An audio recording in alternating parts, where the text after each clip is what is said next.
আজকে সেহরিতে আমি খিচুড়ি রান্না করছিলাম।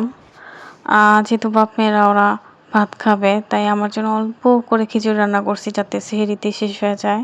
তো এখান থেকে খিচুড়িটা মজা হয়েছিল। জাস্ট আমি একাই খাইছি। তো বাপ-মেয়েরা খাওয়া-দাওয়া শেষ করছে। আমি এখানে খিচুড়ি-টিচুড়ি খেয়ে নামাজ-টামাজ পড়ে নিছি। তারপরে ঘুমায়ে গেছি। তো এটা হচ্ছে ইফতারির সময়। আপনারা হয়তো আমার কণ্ঠ শুনে বুঝতে পারতেছেন যে আমি কিন্তু খুব অসুস্থ।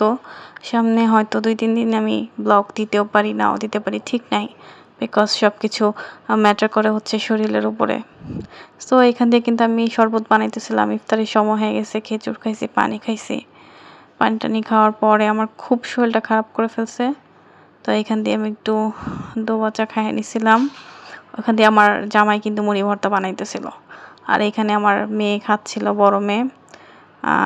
দোয়া চাটা অনেক মজা ছিল, কিন্তু অনেকই মজা ছিল, ক্রিসপি ছিল। আর এখান থেকে কিন্তু আমার বড় মেয়ে খাইতেছে। আর আমার কাছে হচ্ছে সবচেয়ে ইম্পর্টেন্ট হচ্ছে নিজের শরীর। শরীর আর মন। মন যদি ভালো না থাকে তাহলে শরীরও ভালো লাগে না, কাজ করতেও ভালো লাগে না।